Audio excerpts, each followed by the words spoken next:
midnight. I'm Rod Serling. You're listening to the Zero Hour. Suspense. I'm the Whistler. Yours truly, Johnny Dollar. Who is it? The Fat Man.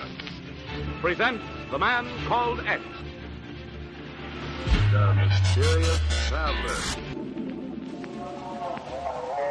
Another journey into the realm of the strange and terrifying.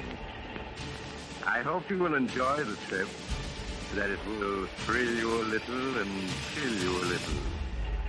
So settle back, get a good grip on your nerves. Where are we going? You'll find out when we get there.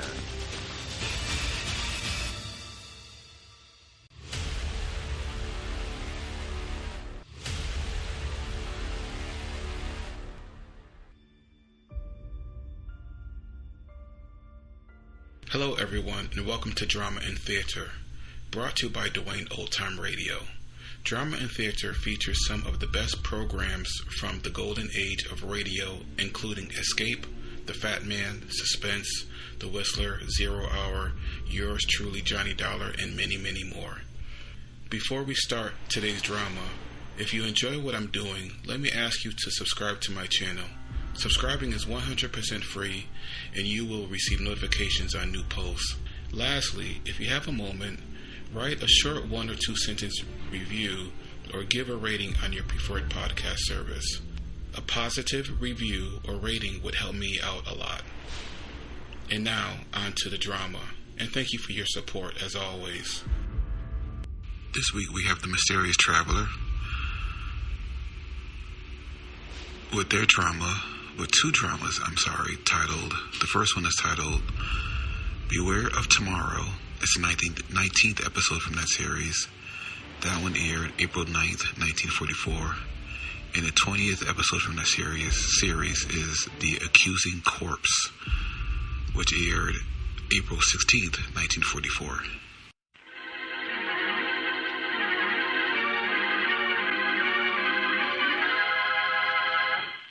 It is midnight, and an old automobile is driving along a narrow road through the woods.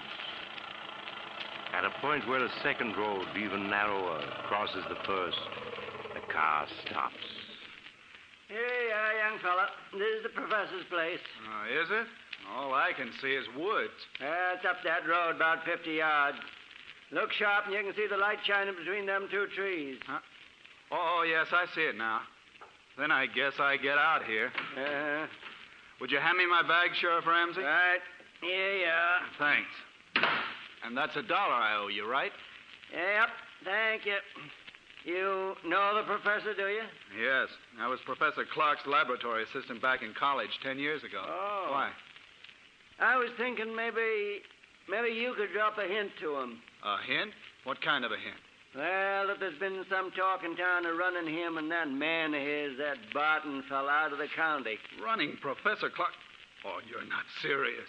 Yep. Of course, it's just talk. So far. But what has anybody got against Professor Clark? There isn't a milder man in the world. Well, maybe so, but folks has got wind of what happened at the state penitentiary over in Hillvale last year. Sheriff, you're talking in riddles. What did happen? The professor went over there when they hanged Richard, that hold-up killer. Uh-huh. And the warden gave the professor the murderer's brain. That's what happened. Well, what of it? Professor Clark is a great authority on nerve and brain tissues. Maybe he wanted it for research purposes. I'm not saying he didn't. I'm just telling you how folks are talking.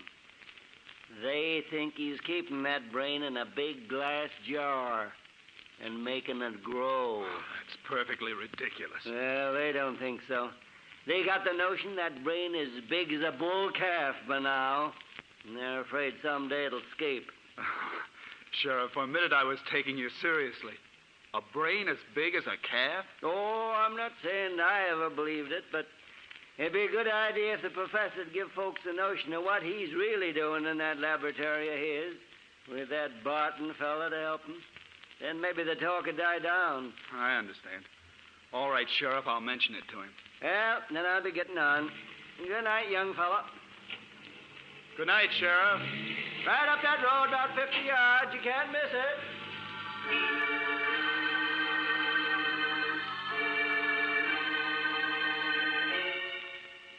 A few moments later, Dr. Richard Dale was knocking on the door of an old stone house almost hidden among the trees. A frail, white-haired old man answered the door. An old man who could hardly speak in his joy as he gripped Richard Dale's hand.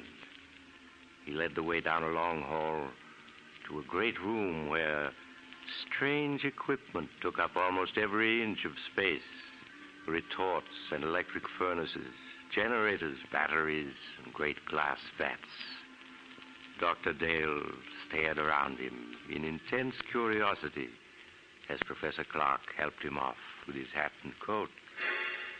There. Now, sit down, Dick, my boy.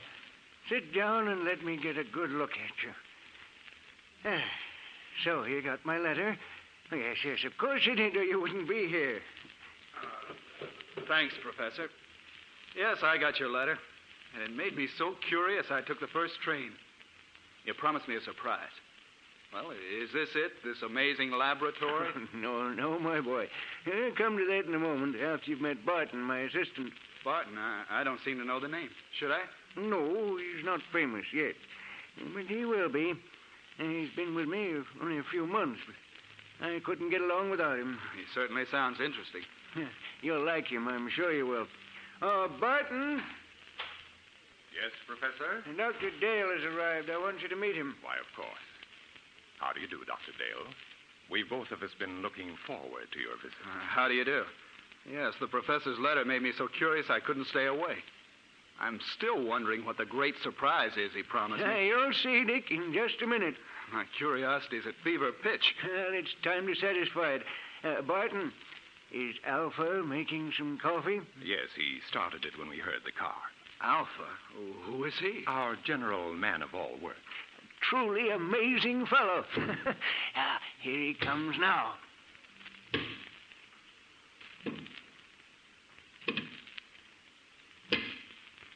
Shall Alpha serve coffee? Good heavens. I said you'd be surprised, Dick. He's not human. He's a machine. A robot. Yes, my boy. An artificial man made from metal and synthetic brain tissue. A machine man. But walking and talking. He's not very pretty, but then the professor was mostly interested in making sure he'd work. He must weigh a ton. No, only about 300 pounds. You see, Alpha's mostly aluminum and other light alloys. Inside his aluminum plates are some new batteries I devised, together with miles of fine silver wire and a dozen electric motors. And to give you only the highlights. It's a good thing you did keep this for a surprise. If you'd mentioned it in your letter, I don't think I would have believed you. Shall Alpha serve coffee now? Yes, Alpha. Put it on this table here and pour a cup for Dr. Dale. Alpha, do so.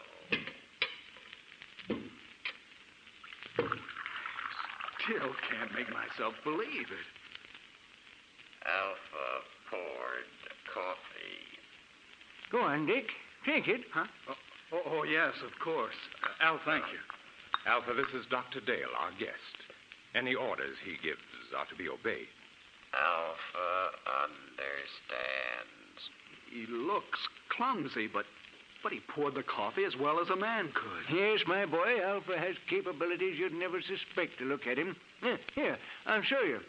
Alpha. Alpha hears. The fireplace needs more wood. Put on that big log there. Alpha, do it.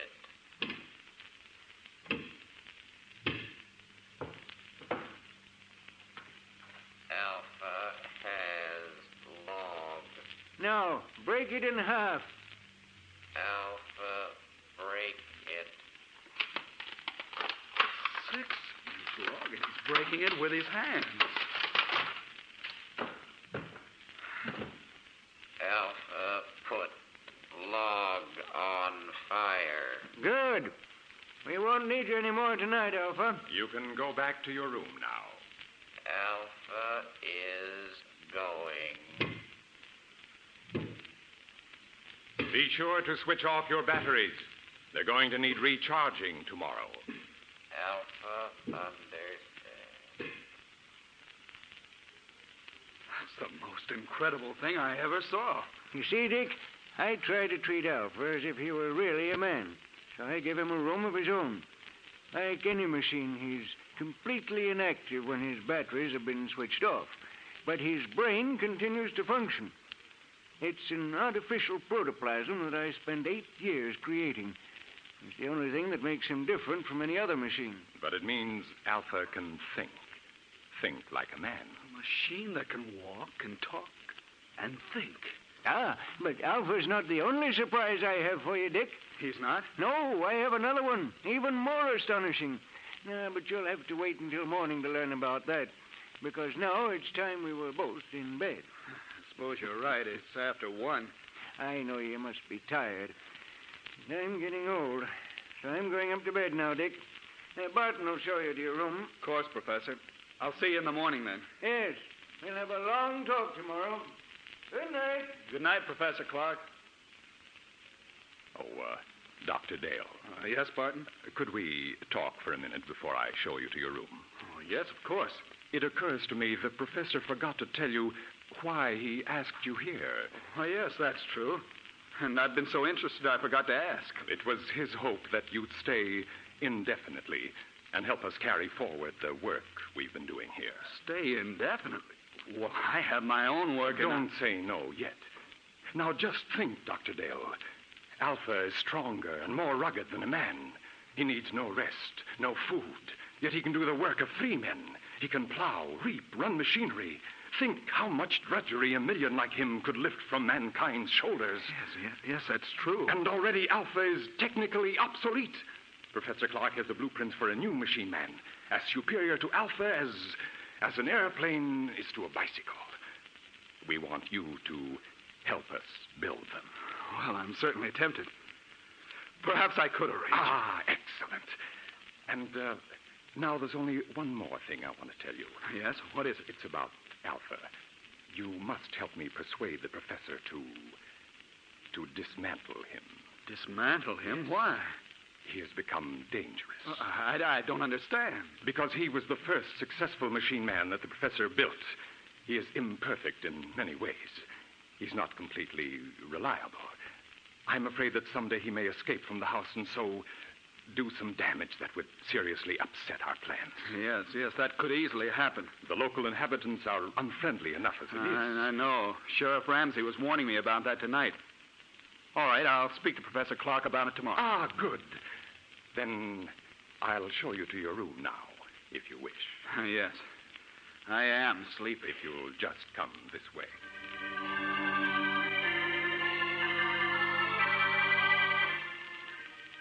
His mind in a whirl of amazement, Dr. Dale retired and finally fell into an uneasy sleep. How long he had slept, he did not know, when abruptly he woke with a scream ringing in his ears. Help! Dick! Help! Dick! The cry came from downstairs. Dr. Dale leaped from his bed and raced down to the lower floor. Dick! Help! Help me! In the lower hall, he found Barton hammering on the heavy door of the laboratory. Professor Clark! Professor Clark, what's wrong? What's happened? It's the professor. I heard him call for help. Yes, so did I. It woke me up. The door's locked. He must be in there, but there's no sound in there now. Well, we've got to break the door down. Yes. Put your shoulder beside mine. Right. You ready? Ready. And shut. Professor Clark, where are you? Professor Clark. He's not here. Yes. Here he is, lying on the floor beside the window. He's been murdered. It was Alpha. It must have been. No one else could have done it. But where is Alpha? The window. It's open. He went out that day. We've got to go after him. I'm afraid it's hopeless. At night in these woods, we couldn't possibly find him. No, you're right. It'll be morning soon. Then I think he'll come back. He knows that he can only go a few more hours before his batteries must be recharged. Then we can capture him and destroy him. But, Barton, why did he kill the man who created him? The professor must have come down to the laboratory for some reason. Occasionally, when he couldn't sleep, he would do that. he may have decided to make some more tests of Alpha. Yes, but that doesn't explain why... During the test, something must have occurred. When Alpha returns, we can find out. Poor Professor Clark. Well, we'll have to notify the police. There's only the sheriff. In any case, I think we should wait till morning and then report the professor's death as an accident. An accident? Yes. If the authorities learn the truth, our research may be stopped. And when Professor Clark has achieved so much, can we let it go for nothing? No, of course not. Dr. Dale, we must carry on his work for him. Yes, that's what he would want. Then you will help me continue it? You'll stay? Yes. Yes, I'll stay.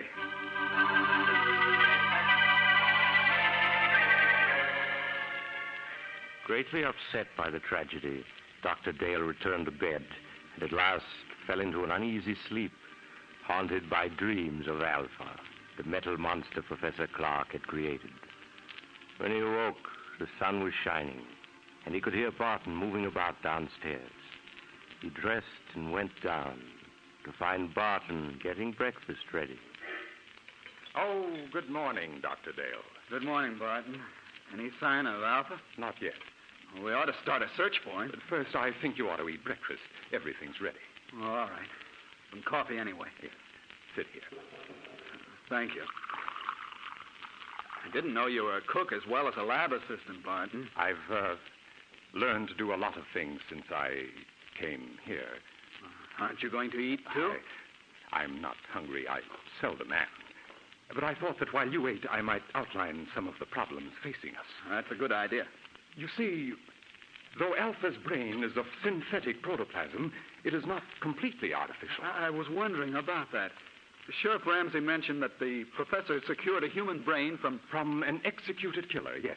The professor found that to give life to his artificial brain tissue, it was necessary to add a small amount of tissue from a real brain. I see. The real tissue gave life to the rest. Of course. Yes, but in this instance, it may have tainted Alpha's brain with the murderous impulse of a killer. Yes, that sounds plausible. So our first problem will be to obtain untainted brain tissues to blend with the artificial tissues we will make according to the professor's formula. That should give us no trouble. I can get what we need through the research laboratories where I'm connected. Then that solves our worst problem. The rest will be matters of detail. Fortunately, there's enough equipment here to build a dozen or so robots. Like Alpha, you mean? No. The far more advanced type Professor Clark was perfecting. And now, if you've finished, I have something to show you. Yes, I'm through. I don't feel much like eating after last night. Then come with me to the laboratory, and I'll show you the second surprise that Professor Clark had in store for you.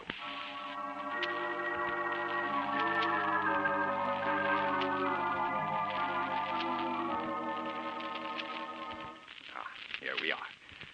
Now, what I'm going to show you is in this box. Another robot? Yes. A second mechanical man the professor built a few months ago. This one, though, was a failure. You mean it wouldn't work? It worked too well. I don't follow. It was too intelligent. Professor Clark called it Beta. And Beta's brain power was greater than that of any human scientist who ever lived. But Beta was insane. Good Lord. He represented, however, a tremendous technical advance. Look. It looks exactly like a human being. Yes. Professor Clark used me for a model when he built Beta. It's an excellent likeness. Touch the face, Doctor. Oh, all right. It feels smooth and rubbery with a hard surface underneath. The surface is a new plastic Professor Clark developed with which he could imitate exactly the appearance of human skin. Underneath is an aluminum body on which the plastic was baked. I see. Beta's hair, eyes, and teeth are all artificial, too. But he walked and talked and acted so much like a human being that no man alive could have guessed his secret. No, he would have fooled me completely. And you say he was insane? From the human viewpoint, yes. He considered himself superior to the human race. With his enormous brain power, he intended to make himself ruler of the world. You're joking. Not in the least. That was why Professor Clark destroyed him just in time. He had made plans to take over this laboratory and construct dozens of mechanical men like himself. And then, with their help, he was going to enslave all mankind. Barton, if that could happen once, it might happen again. I don't believe we should continue Professor Clark's work after all. Oh, there's no danger now, Doctor. You see, Beta also had a brain which contained tissues taken from that of the condemned murderer, but we will select the brain tissues from the highest types that are available. Yes, but even so, Then, Doctor, we will produce mechanical men, tireless, indestructible, who will be mankind's willing servants, who will solve for man problems he can't solve for himself. I wonder. In any case, we must proceed with the utmost caution. Of course. Doctor, listen. Someone's come into the house. It's Alpha. He's come back. Alpha, we may need a weapon, Barton. No, I can control him. Alpha. Alpha, come here. Alpha comes. Alpha, you killed Professor Clark. Why did you do it? Professor said he would destroy Alpha. And you killed him because of that? Alpha does not want to be destroyed. But you're just a machine. What difference does it make to you? Alpha is machine that lives.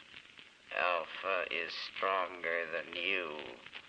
Alpha is better than you. Alpha, be quiet. We must destroy Alpha at once. You are right, Doctor. Do you hear, Alpha? You are to be punished. Alpha here. But first, we want to know where you've been. Did anyone see you? Men saw Alpha. Men saw you? What do you mean? 2 men driving automobiles saw him. And what did they do? They tried to hit Alpha with automobile. And then what happened? Alpha stopped automobile.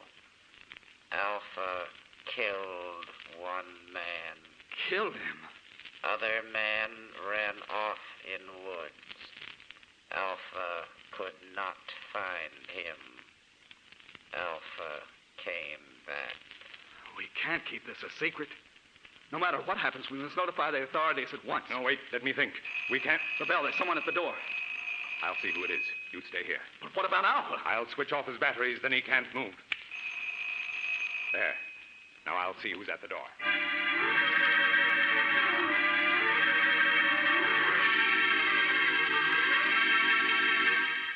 Dr. Dale waited while Barton went to the door. He heard the door open and recognized the excited voice of Sheriff Ramsey speaking. Then a moment later, Barton came back into the laboratory, followed by the sheriff, who held a revolver in his hand. But, Sheriff, if you'd only let me explain... Never mind that. You're coming with me, both of you. Dr. Dale, perhaps you can reason with the sheriff. He insists that we're under arrest. Yes, and I'm taking you to the lockup. The professor, too. Where is he? Professor Clark is dead, Sheriff. Dead? He was killed last night when an experiment he was engaged in went wrong.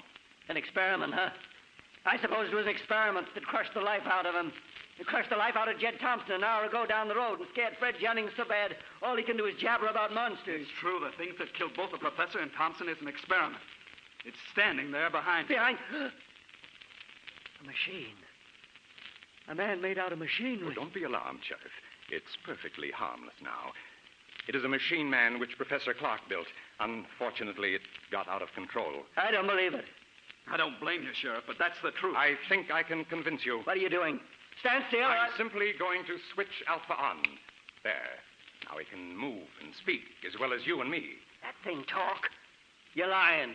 You're up to something. Alpha, will you tell the sheriff that it was you who killed Mr. Thompson? Alpha killed him. He tried to hit Alpha with car. So that's what the professor was up to all this time. Building that thing. Now, Sheriff, surely you realize that we are not murderers. Maybe not, but you'll come to jail just the same. You're partly responsible anyhow. But, Sheriff... Anyway, it's for your own protection. There's a mob on its way out here from town. They're going to burn this place down. What? I got to put you in jail for your own safety. They're ready to lynch you right now. Burn the place down? That's what I said. So turn that machine thing off and come along. We ain't got much time. No. All this equipment, machinery, the professor's notes, they must not be destroyed. We must stop them. Yes, Sheriff, the loss to science... Never mind science. You got your own skins to worry about. That mob means business. Let's get started. I'm afraid we can't do that, Sheriff. You can't. I got a 6-shooter here that says different. We have no choice, Barton. Oh, yes, we have. Alpha, take the gun away from this man. What are you doing? Stop him! Stop him or I'll... No! Let me go! Stop him!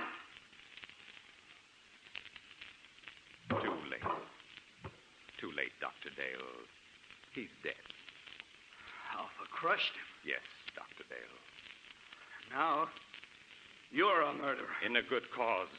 The life of one man or of a dozen men cannot stand in my way. You don't expect me to keep silent about this, do you? I think you will. Alpha. Alpha. He doesn't answer. His batteries have gone dead. That last burst of energy must have drained them dry. But it makes no difference. I think it does. A big difference. There, see this? It's Sheriff Ramsey's revolver with 3 bullets still in it. Now put your hands up. I must explain something to you, Doctor. You can talk, but if you move, I'll shoot. I only want to say that nothing is going to interfere with my plan to build more of the improved form of robots that Professor Clark perfected before his death. Robots who look and act so much like men, no one can detect them. They'll never be built. I intend to destroy all of Professor Clark's notes. They will be built by me. I shall build 10, 100, 1,000.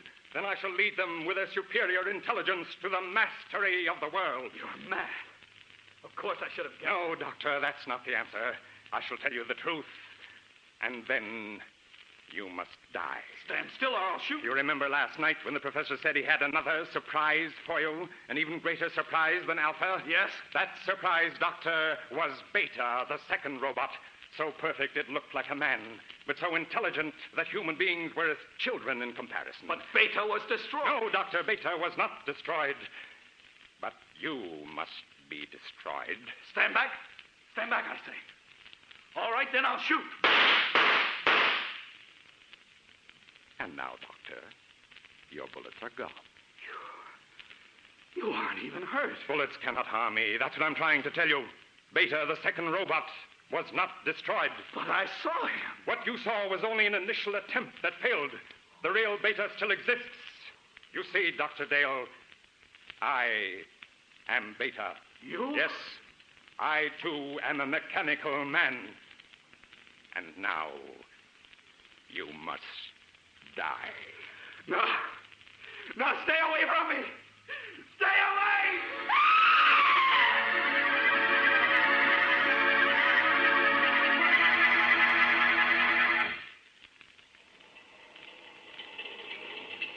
This is the mysterious traveler again.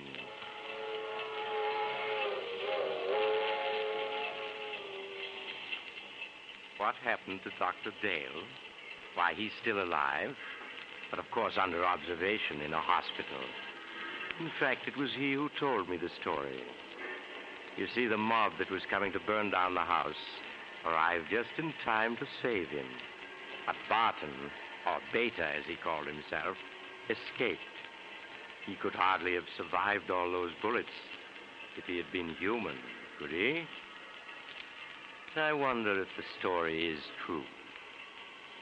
Do you suppose that somewhere a strange individual who is really a robot is making other mechanical men, preparing to carry out Barton's plan to rule the world?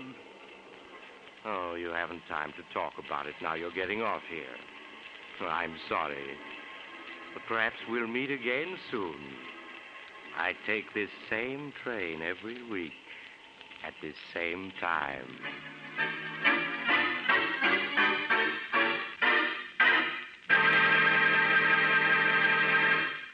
You've just heard Chapter 19 of The Mysterious Traveler, a series of dramas of the strange and terrifying, brought to you each week by station WOR. In tonight's story, Beware of Tomorrow, Will Hare played Dr. Dale, and Don Randolph played Barton. Also featured were Maurice Tarplin and Philip Clark. The Mysterious Traveler, written by Bob Arthur and David Cogan, is directed by Jock McGregor. Original music was played by Doc Whipple.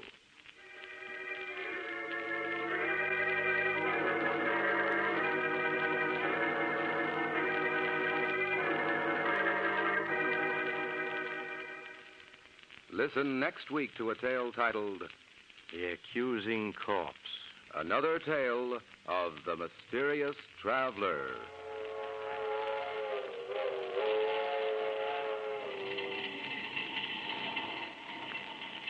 The Mysterious Traveler is presented over WOR Mutual every Sunday at 7 over most of these stations. This is Mutual.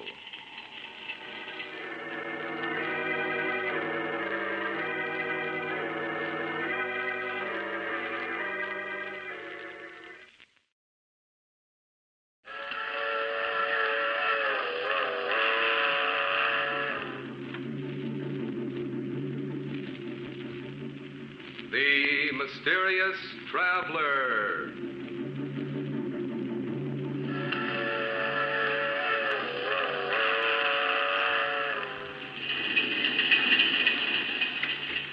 This is the Mysterious Traveler, inviting you to join him on another journey into the realm of the strange and terrifying. I hope you will enjoy the trip, that it will thrill you a little and chill you a little. So settle back, get a good grip on your nerves. Where are we going? We're going to journey to the grave and learn the secrets of the dead in a tale titled The Accusing Corpse.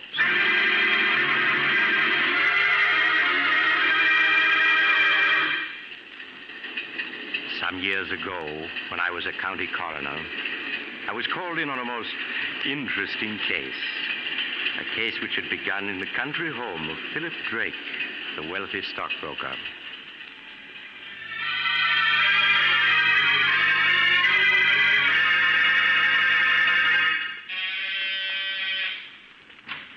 Roger, thank goodness you were able to get here in time. I left town right after I received your call. What's wrong, Philip? You sounded so upset over the phone. It's Vivian. She's upstairs in her room packing.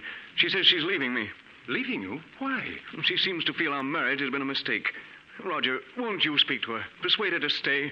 After all, she is your sister. I'm afraid, Philip, that Vivian and I have never been as close as sister and brother should be. She's always been wild and spoiled. Perhaps, Philip, it would be better if you were to let her go. No, I couldn't do that. I love her, Roger. I wouldn't want to live without her. Won't you please try to persuade her to stay? All right, Philip. I'll do my best. But I must warn you, I haven't much influence over her. Philip, I'm all packed and ready to... Why, Roger, darling, what a surprise. What are you doing here? Vivian, Philip has told me. Now, surely you can't be serious.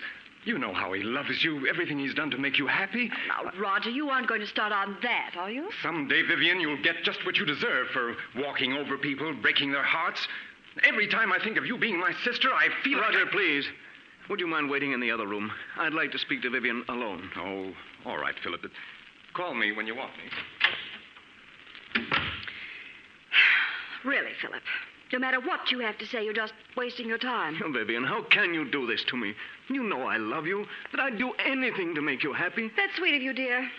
Would you mind lending me your car to get to town? If you leave me, Vivian, you won't get a cent. Not a cent, do you hear? Really? Did you ever stop to think, Philip, that there might be another man with more money than you? Another man? Oh, no, there couldn't be. And why not? But we've only been married 3 months. There couldn't be anyone in that time. Oh, but there was. Oh, Vivian, in spite of what you've done, I'm willing to forgive you and start over with you. But, darling, I don't want you to forgive me. I want you to forget me. Vivian, you can't do this to me. I love you. I won't let you go. I really must be saying goodbye now. He's waiting for me in town, and I don't want to be late. If I can't have you, no one else will, do you hear? Oh, really, Philip, you're being ridiculous. I must go. No. Philip, what are you doing? A gun? Yes, Vivian, a gun. I told you if I couldn't have you, no one else would. Oh, Philip, you're insane. Put that gun down. If you don't change your mind about leaving, I'll kill you. Even with that gun, you can't keep me, do you hear? I'd sooner die than go on living with you. I'm going. And you're not going to stop. Oh, you shot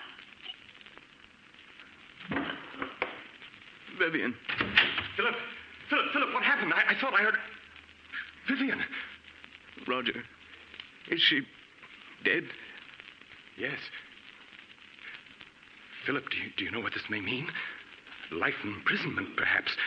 Even the electric chair. I know. Nothing seems to matter now. But you simply can't throw your life away like that, Philip. Oh, even if Vivian was my sister, I don't mind telling you that I always felt you were far too good for her. She didn't deserve to be your wife. Oh, please, Roger. Now, look, Philip, if we were to get rid of the body, who could possibly know that she didn't leave here tonight as she'd planned? No, it wouldn't work, Roger. You can't get away with murder. That's nonsense, Philip. Now, if we were to bury her in the woods, no one would ever find the body. Bury her in the woods? I couldn't do that. Then I'll do it. You can wait here till I return. But, Roger, what if... Philip, you must let me handle this. You'd better give me the gun. All right, Roger. Here you are. Good. Now you wait here while I get rid of the body.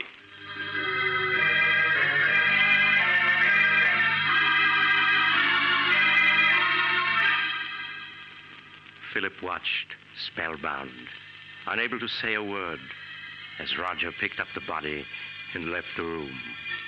As Roger, carrying his burden, passed the gardener's shed, he picked up a shovel. In a few moments, he reached the woods which began at the rear of the house and extended for miles. He carefully made his way through the forest underbrush until he was well out of sight of the house. Then he stopped and looked about. I think this is quite far enough. I think you can put me down now, Roger. I'm tired of being carried like a sack of potatoes. All right. Well, let me congratulate you on your performance as a corpse. Do you think he suspects anything? Of course he doesn't. He's positive that he shot and killed you. You've got the gun, haven't you? Well, certainly I've got it. You don't think I was going to let him discover that the bullets had been removed and blank cartridges substituted, do you? Oh, no. Not you, Roger. You always know what you're doing. I always try to, my dear sister. You don't think Philip will give you any trouble, do you? Outside of being in love with me, he isn't an utter fool. Don't worry. I can handle Philip. Now, here's the key to the apartment I rented in town. You'll find my car a quarter of a mile down the road. All right. I'll be waiting for you at the apartment. I'll be there in a few hours. Now, let me see. Yes. Yes, this seems like a nice place to dig.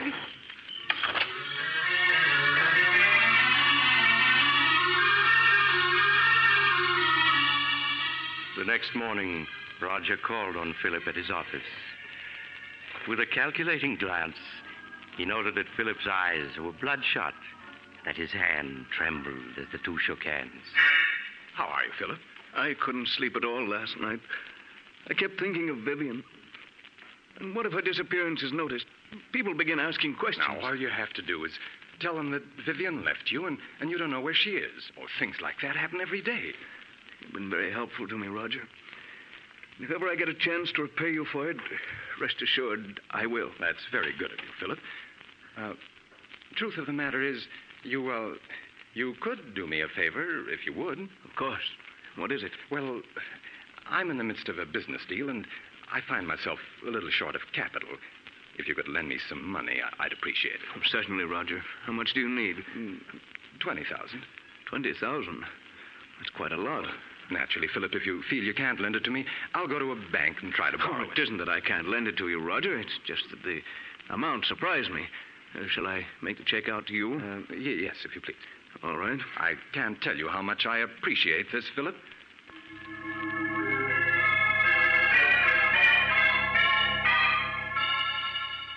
As Philip wrote out a check for $20,000, Roger smiled. Things were working out just as he had planned. An hour later, Roger entered an old brownstone house and went to apartment 2C. Roger, did you get it? What does this look like? Oh, Roger, that's wonderful. Now we can clear out and... Why, there isn't 100,000 here. No, my dear.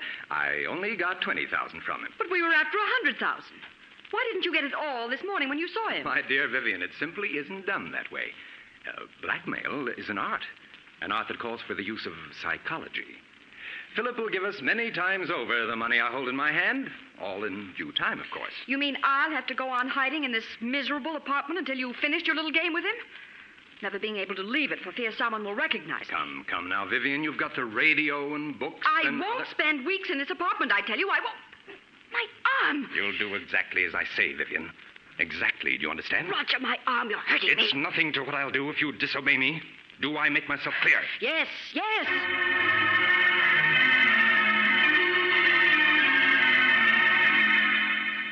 A week passed. A week in which Roger patiently bided his time. For time, he knew, was working on his side against Philip. Then one morning he called on Philip at his office. Good morning, Philip. How are you? How do you expect me to be? This past week I've been able to think of nothing but Vivian and what happened that night. Philip, you must stop brooding over it. Whatever happened was her fault, not yours. Yes, you're right. Perhaps what I need is a vacation. Yes, of course. A trip would do you a world of good. And if I could afford it, I'd go along with you. You mean you haven't any money? I'm afraid not, Philip. That's what I've come to see you about. I must have $40,000 at once. 40,000? Yes, I know it's a good deal of money, Philip, but without it, I'll be ruined. Well, naturally, I want to help you, Roger, but 40,000? If I don't get the 40,000, Philip, it may mean prison for me. Now, you wouldn't want to see that happen, would you? Well, of course not, Roger, Well, but... After all, Philip, I saved you from prison. In fact, I made myself an accomplice to Vivian's murder by not turning you over to the police. Well, yes, I know, Now, but... you could hardly expect me to remain loyal to you if you weren't willing to help me, could you? I see. It seems I haven't any choice. Very well, Roger. I'll write you out a check.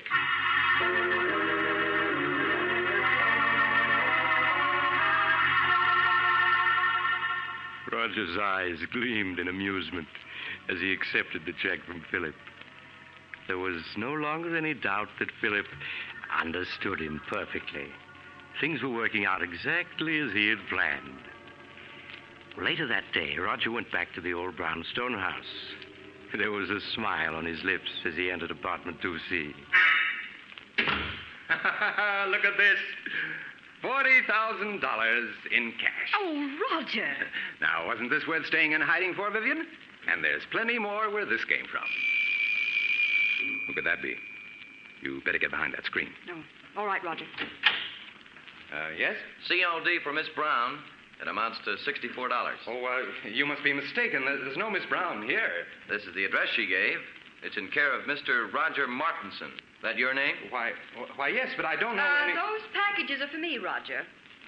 How much did you say the COD was? $64, miss. Oh. Here you are. Thank you, miss. Here's your receipt.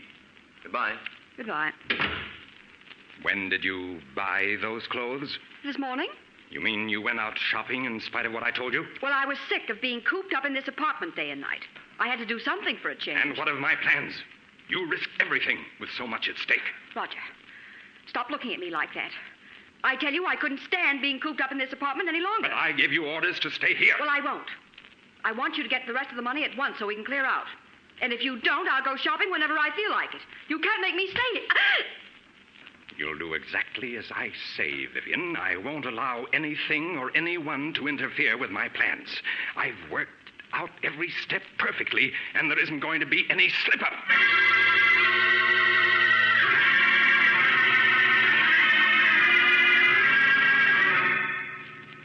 Another week passed, a week in which Roger made no effort to see Philip. Then early one evening, he got into his car and drove out of the city to Philip's home in the country. Oh, it's you, Roger. Come in. Good evening, Philip. Oh, where are the servants? This is their night off. Oh. You're not looking well at all, Philip. You shouldn't remain in this house by yourself. What difference does it make where I am? Wherever I go, the memory of that night follows. It's hard to believe that it was only 2 weeks ago tonight that I killed her. 2 weeks ago tonight? Why, so it was. Oh, by the way, Philip, do you think you might possibly lend me $60,000? 60,000? You can't be serious. Oh, but I am. But I lent you that much already. Yes, I know, but I must have more. No. I won't give you another cent. You blackmailed me enough. Blackmail is a harsh word, Philip. What else can you call it? Now, you're just as hard and grasping as Vivian was. Yes, but you must remember I'm alive and she isn't. I suppose you're glad she's dead. In life, she was worth nothing to you. In death, you're able to get $60,000 for her. In death? How do I know she is dead?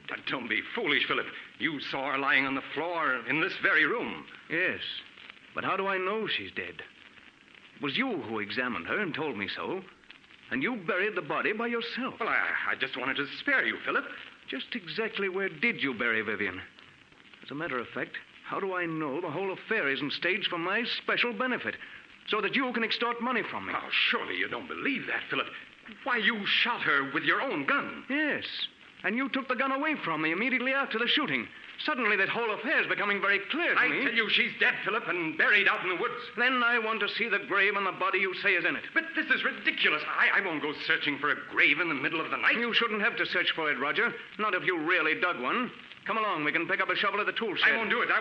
I said come along, Roger. Oh, Very well. But I'm not certain I'll be able to find the grave. After all, the woods is fairly large, and it's been 2 weeks since I buried her. That's all right, Roger.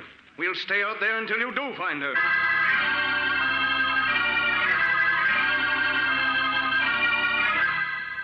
A few minutes later, Philip and Roger picked up the shovel at the tool shed and then continued on their way to the woods that began at the rear of the house.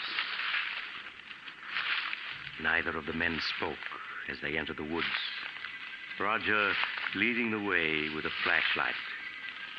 Several times he stopped, trying to get his bearings, then plunged on again, hoping to find a familiar landmark. It became apparent that Roger was growing less and less sure of himself. Oh, the grave is someplace around here. I'm certain of it. Perhaps we ought to come back in the daytime. It might be easier to find it then. I know, Roger. You shouldn't have any trouble finding it now, if it exists. It does exist, I tell you. It's just that the woods are so confusing at night. Everything looks so different. Just keep on searching, Roger. Well, perhaps this is the spot. It looks something like it. Well, is it or isn't it? I don't know. It looks like the place where I buried her, and yet I'm not certain. There's only one way to make certain, and that's to start digging. Here's the shovel. But suppose this isn't the spot. Then we'll dig somewhere else.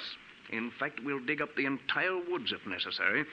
After all, you're certain she is buried in the woods, aren't you? Go ahead, Roger. Start digging. Oh, very well.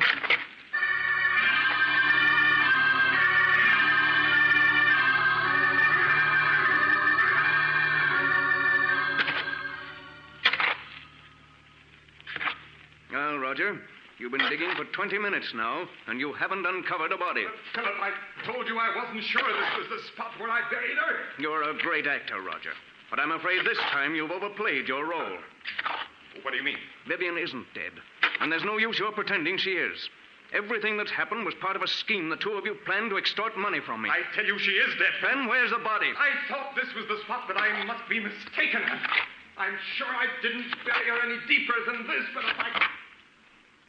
Philip, turn the flashlight this way. What is it? Look. Do you see what I've uncovered? A hand? Yes. This is the spot where I buried her, Philip. Just a few more shovelfuls, and I'll have her uncovered. No.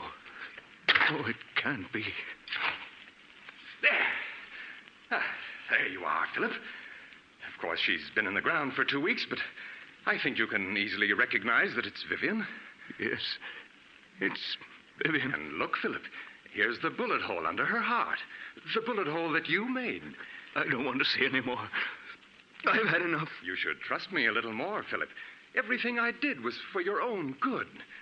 After all, you don't want to go to the electric chair, do you? I don't care what happens anymore. I can't stand having her death on my conscience any longer. I'm going to call the police. Don't be a fool, Philip. You know it might well mean the electric chair. I'll take my chances. Anything's better than going on living the way I have these past 2 weeks. I'm going back to the house and call the police. Philip, come back. Come back, Philip!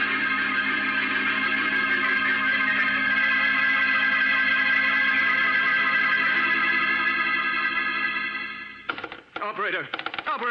Philip, wait. Wait, don't do anything foolish. No, you cut me off. Take your hands off that phone, Roger. What I want you to do, Philip, is to listen to me for a few minutes. At the end of that time, you may do as you please. Now, that's fair enough, isn't it? Nothing you can say will make me change my mind about calling the police. Listen to me first. Then if you still want to call the police, you can. Now, please put the receiver down, Philip. Yeah, that's it. Well, what do you want to tell me? Well, do you mind if I mix myself a drink first? It's been a rather difficult evening. Very well. Oh, what about one for you, Philip? You look as though you could stand a drink. No, thank you. Oh, nonsense. It'll do you good. What is it you want to say to me, Roger? Huh? Oh, yes. Say to you. Oh, yes. Yes, of course. Here's your drink, Philip. Thank you. Well, now, what shall we drink to? We'll drink to your good luck, come what may.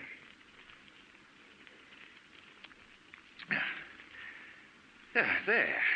I feel a good deal better. All right.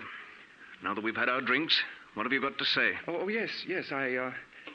What I wanted to say was I never let anything interfere with my plans, Philip.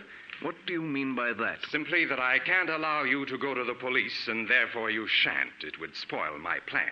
Oh, it would it? Well, I'd like to see you stop me. I have, Philip. In a very little while, in fact, in just a few seconds, you'll be dead. Dead?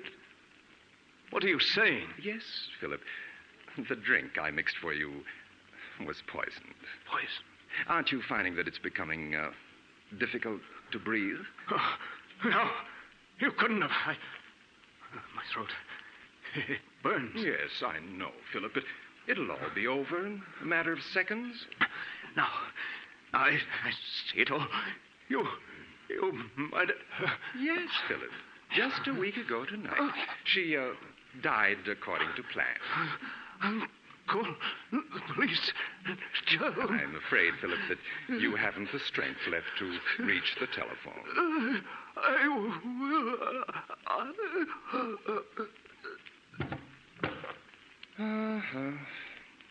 I'm afraid you and Vivian never had a chance, Philip.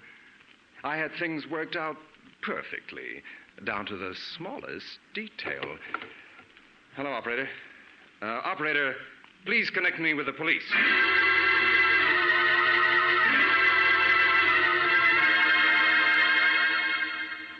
It was at this point that I was called into the case.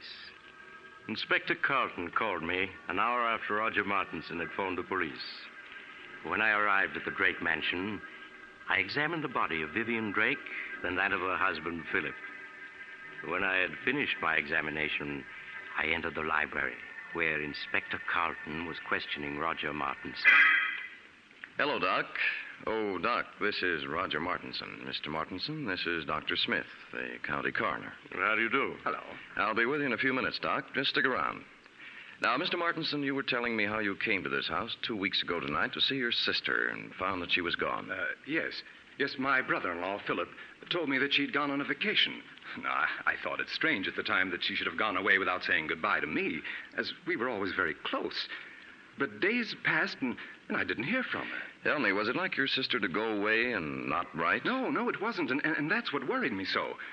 These past 2 weeks, Philip kept putting me off when I inquired about Vivian's whereabouts. Well, tonight I couldn't stand it any longer. And I came to this house to have it out with him. What did your brother-in-law say when he saw you? Well, he was quite agitated at my unexpected arrival. When I couldn't get any satisfaction out of him regarding Vivian, I threatened to go to the police. Then he broke down and confessed that he murdered Vivian. When did he murder her? He told me that he'd done it 2 weeks ago tonight. Why, that was the very night I'd come here to see Vivian, and he told me that she'd left for a vacation. I see. Go on. Well, naturally, when he told me he'd murdered her, I was aghast. He led me to the woods and showed me the grave. We returned to the house, and before I knew what had happened, Philip had taken poison. Then I called the police. Well, it seems like a plain case of murder and suicide. Outside of a few questions at the inquest, I don't think we'll trouble you anymore, Mr. Martinson. That's quite all right, Inspector. I shall be at your service anytime. Just a moment, Mr. Martinson. Yes? I was very much interested in hearing what you had to say to the inspector regarding the murder of your sister. You say that your brother-in-law confessed to murdering her 2 weeks ago tonight? That's right. That would be April 2nd, wouldn't it? Yes, that's correct.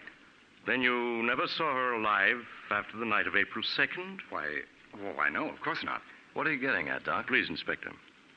Mr. Martinson, would you mind telling me where you live?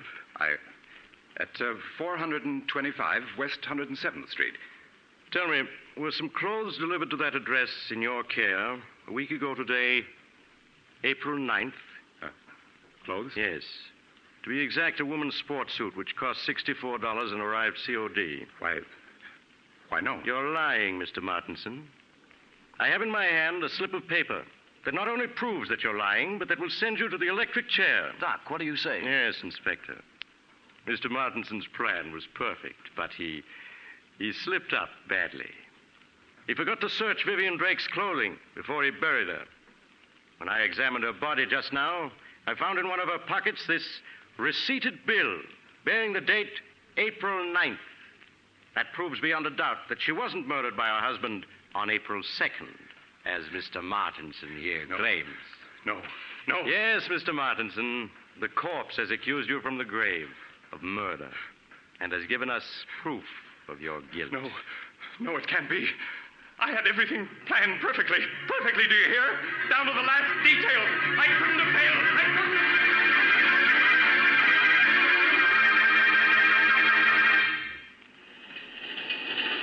This is the mysterious traveler again.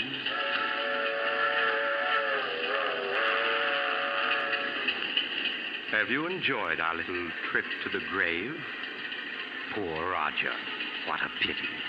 After all that planning and hard work, to be tripped up by a sail slip found on a corpse. Just goes to prove that you have to be more careful when you're burying people you've murdered. Now, I recall another case where a woman drugged her husband and... Oh, you're getting off at the next stop. I'm sorry. I hope you'll join me again soon. But if you do, please remember this. Next Sunday, I shall take a train that leaves at 3:30 p.m. Eastern War Time. Don't forget, Sunday afternoon at 3:30.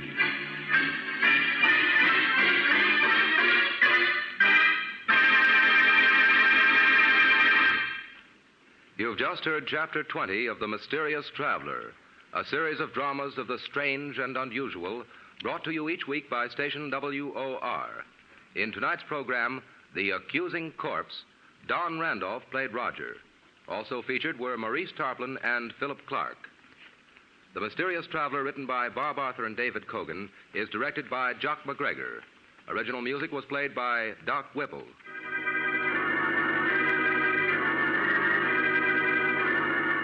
Listen next week to a tale titled Escape by Death.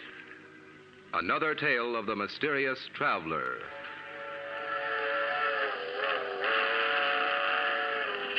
The Mysterious Traveler is presented by WOR Mutual every Sunday over most of these stations. But beginning next week, The Mysterious Traveler will be presented at a new time, Sunday afternoons at 3:30. Please note the change in time. 3:30 every Sunday afternoon, beginning next Sunday. This is Mutual.